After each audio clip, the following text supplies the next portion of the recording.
Hello বন্ধুরা, আমরা আবার চলে এসেছি একটা নতুন ভিডিও নিয়ে। সেটা হচ্ছে ইনফিউশন পাম্প কিংবা সিরিঞ্জ পাম্প। আমরা আজকে দেখাবো কি সিরিঞ্জ পাম্প কীভাবে ব্যবহার করতে হয়।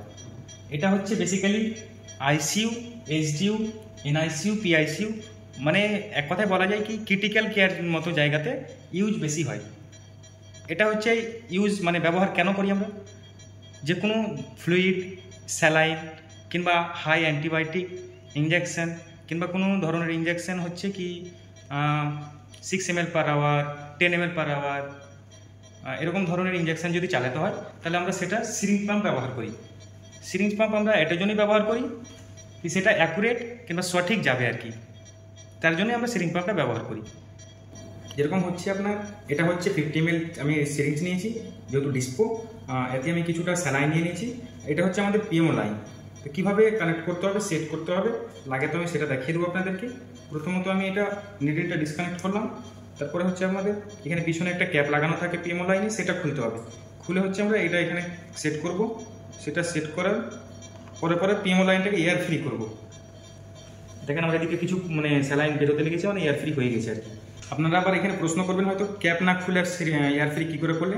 আমাদের এখানে কোম্পানি থেকে একটা সেটিং দেওয়া থাকে কি ক্যাপ না খুলে এয়ার ফ্রি করা হবে আর কি। যে জিনিসটা দেখতে পাচ্ছেন, যেহেতু আমি যদি এখনই ক্যাপটা খুলি তাহলে এক্সট্রা জায়গায় রাখতে হবে, আবার সিরিঞ্জ পাম্পে লাগাতে হবে, তার ক্ষেত্রে একটু ইনফেকশন ছড়ানোর চান্স থাকে।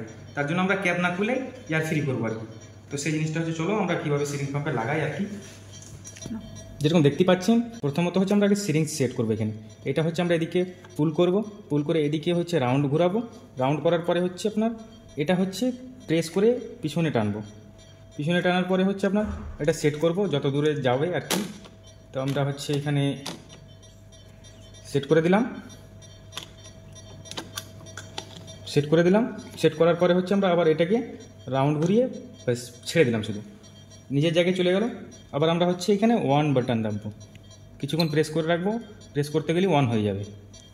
1-এর পরে হচ্ছে আমাদেরকে এখানে ভ্যালু সেট করতে হবে কি কতটা আমরা কত ml per hour দিব আর কি, মানে ডক্টর অ্যাডভাইস যতটা বলবে সেই হিসাবে চালাতে হবে আর কি। তো হচ্ছে আমরা এখানে সেট করব, আপ বাটন দাববো যত সেট করা হয়েছে। যেরকম আমাদের এই বেবিটার ক্ষেত্রে হচ্ছে 6 ml per hour চালাতে বলেছে। আবার 6 আমি এখানে ভ্যালু নিয়ে চলে এসেছি। 6 নিয়ে আসার পরে হচ্ছে আমি আবার সেট বাটন দাববো। সেট বাটন হয়ে গেল, আমার এটা 6 ml per hour সেট হয়ে গেছে আর কি। তো এটা হচ্ছে আমি আবার এখন যদি আমি কোনো বাচ্চাকে কিংবা কোনো পেশেন্টকে দিই তো সেটা 6 ml per hourই যাবে। তারপরে হচ্ছে আমি এটা বাচ্চার সঙ্গে কানেক্ট করবো আর কি।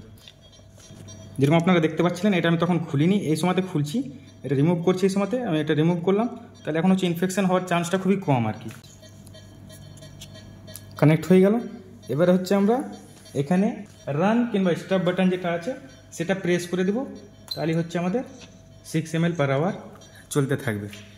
দেখতে পাচ্ছেন